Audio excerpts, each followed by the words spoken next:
Hey everybody, John Ramdeen and Robin Black here outside of the T-Mobile Arena site of UFC 209. Today was Ultimate Media Day. We heard from a number of competitors, including the heavyweights, Alistair Overeem, and a fired-up Mark Hunt, who is pissed off with the landscape of mixed martial arts right now. He feels that there is so much cheating going on because of the steroid abuse. How do you think that we're going to be able to change it? Because he seems to believe that, you know, his hands are tied. He's tried to go to the top. The top says we're trying our best to make things, make the sport as clean as it possibly can be, but he doesn't buy it. Well, I mean, the truth of the matter is it's cleaner than it's ever been. Right. You know what I mean? That's a fact, because these guys are not millionaires who are capable of genetically engineering things to pass these tests, super stringent tests. Only the richest and most successful guys are probably even capable of cheating. So, but if you are an admiral in the military, everything you look at looks like a war. And if you're Mark Hunt, everything you look at looks like a cheater. Cheating will always be a part of sport. It sucks. And when you catch these guys, they get suspended, which is the way it should be. But, you know, he's not correct about the fact that it's worse than it's ever been. It's better than it's ever been, but there's still going to be cheating. But if you've been beaten up by a big, juiced-up Brock Lesnar, as he put it, I get it. I get it. I get how he feels. You can relate to his emotional sort of a connection to this thing. One of the things he did say, and I don't know if I necessarily agree with him, he doesn't believe that Alistair Overeem is a skilled individual. He says that Overeem is a cheater, and I don't think that's the proper assessment. Well, it is all relative. I mean, has Alistair Overeem ever failed a drug test? I believe he did, but I'm not 100%. Please don't quote me on that. But he also looked enormous before, and now it looks less enormous. You know, hey, these things are anecdotal things, but is Alistair Overeem talented? Well, it's all relative, right? Alistair Overeem is more talented than you and I and everybody watching this. Is he more talented than Mark Hunt? That's why they got to fight and find that out. The 170-pound championship on the line. You want to talk about a man that is talented. Well, the two men involved in the main event, but Tyron Woodley, you had a chance to talk to one of his coaches, the great Dean Thomas. What did he have to say? Yeah, I spent a good hour chatting with Dean Thomas. He's just a cool dude. So when you get a chance to talk to somebody with such a good mind for fighting, I'll take it. You know, and I'll take every second I can get chatting to a mind like that. He said a lot of things. Among them was his enormous praise for Duke Roufus. And you spend enough time with somebody, you see that, and there's no camera there, you see that they're not telling you things for camera. He doesn't know whether I will or will not repeat that. You just see it in his eyes. He literally admires that man. He said if he got to work with Duke Roufus, with all of his fighters, he'd have 10 world champions. That, to me, is a huge thing.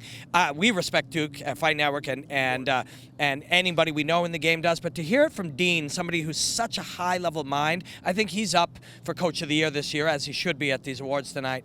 To hear it from him and see his admiration for Duke was really cool. It also lets me know just how much they've really been working on getting his hands and feet on Wonderboy. Expect some leg kicks out of Woodley for sure, and expect him. He outstruck Stephen Thompson, one of the best strikers in the game. He outstruck him last time. And they think they can do it again. It's going to be a killer fight. Stephen Thompson also told me he's really worked on targeting the champ's arms, kicking him in the arms, break the arms, damage the weapons. And that's going to be an interesting dynamic. We're just so lucky when we get to spend a few days here, because we get a little more insight and a little more insight and a little more clues. And it just really helps you get pumped for these fights. One of the most interesting characters I found, Groovy Lando, only 2 fights in the UFC. People are talking about him right now. But he says he's not always like this. He's not always front and center trying to make noise. He said, as a matter of fact, at his gym, he's the guy that keeps his head down and is even keel, not making a lot of noise. I guess he's saving it all up for the big show. It's true. Actually, the vibe I get from him is that he's not super comfortable doing this. He was wearing a cool, groovy suit, and he's a fun guy to be around, and he's a super talented guy. But I think he's being asked to come out, push beyond what he's comfortable with, and he's doing a great job of it.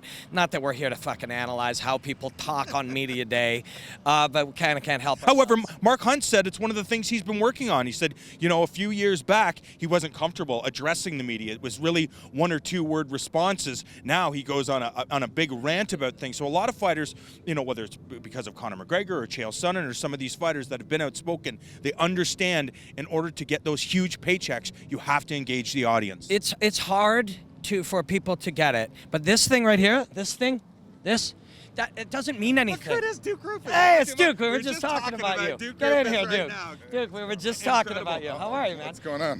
Dean, we were just saying that Dean Thomas was just raving about how great it was to work with you, and if he worked with you on all of his fighters, he'd have 10 world champions. Oh, I don't know about that. He's just too nice. How are you, man? I'm great. Great. Just got into town. Yeah, good. And you're going to be cornering Tyron? Yes. Yeah. How's he looking? Tell the world how he's looking right Much better than he did the last camp. There was a few complications. He had a little infection that it made it look like he had a bad groin, so he wasn't as mobile and agile.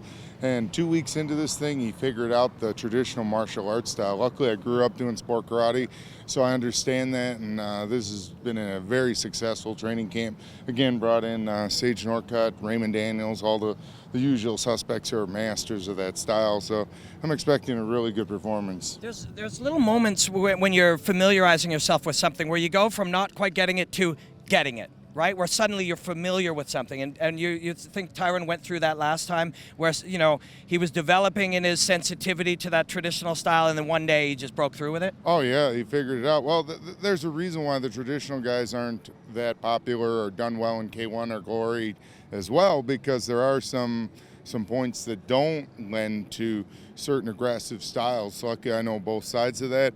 But that being said, the best thing that could happen to Tyron was fighting it back to back, because there's no other thought process. Yeah, we just pick it up where we left off. So kind of like the Anthony Pettis, Benson Henderson 1 and 2 fight, I feel like we're going right into round 6 of this fight, and we know what happened in round 6 of that fight. Anthony closed the show. Excited. I mean, I'm not making any drastic predictions because I have a lot of respect for Wonder Boy, his family. I grew up in the same environment, so I love guys like him who keep the martial arts and mixed martial arts. But how cool is that you get to, as a coach, you get to try to solve some problems too? It must elevate your game as a coach as well. Yeah, I love it. I mean, I enjoy the fact that there's different fight styles. To me, I love new challenges and having a reason to get up every day. And not that I've reached a pinnacle or anything, but I just love anything that makes me have to be creative, have to come up with new solutions. I see a lot of people doing what we're doing, and they're doing it better, so it makes me have to get better at what we're doing. I love it. I've been competing since I was 6 years old in martial arts, so I enjoy that, and not in a like mean or aggressive way. It's like I'm friends with all the striking coaches. Just want to beat them. Yeah. I mean, yeah, definitely. I mean, I've cornered against my own brother, for God's sakes. So it is what it is, and that's the unique thing about the UFC. They've created the right thing, where there's only one champion and. Well, not always. Sometimes it's two. But they got it way better than boxing and kickboxing. They've ruined it, honestly, where I don't have as much passion about kickboxing, because who really is the champion? What I like about in MMA, we really know the clear cut, the public knows, because I don't even know who the heavyweight champion is. I mean, in boxing, that is. It's confusing, and it sucks the passion out of people like me who grew up when there was one or at least two when I was a kid, then 3, and then and I think that that's why certain things from the boxing world don't equate at all. I mean, I think the model of real wrestling, this is like the real WWE. The belts are very cherished and limited, and again, we're going to have more titles and more weight classes, but we're still doing it way better than boxing, and that's why I always want to be part of something at its growth. I was part of K1 at its growth, and I had a lot of passion. I never want to say I jumped ship, but I just feel like when it comes to martial arts and what the sport is, it's not changing. This is it. And I feel this is the future of all combat sports. Boxing's done some great gates and et cetera recently, but unfortunately, a great guy like Al Heyman's losing a lot of money with that. PBC, great, millions and tens of. Oh no, I mean, boxing's taken a lot of pages out of mixed martial arts. They're not protecting fighters. They're putting fights on, fan-friendly fights. But at the end of the day, there's something unique about the octagon and any MMA show. Bellator's doing it great.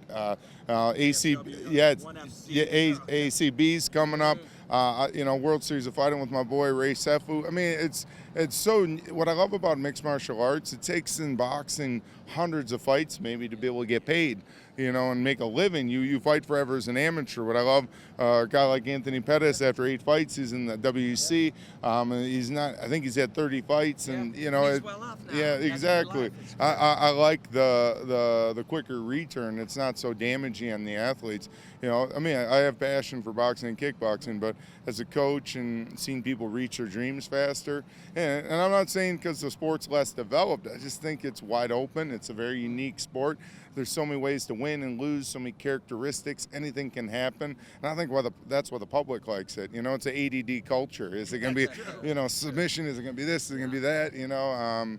So again, it keeps me. I'm still a huge fan myself. UFC 209 promises to be an action-packed night of mixed martial arts. All the action going down right behind us at the T-Mobile Arena.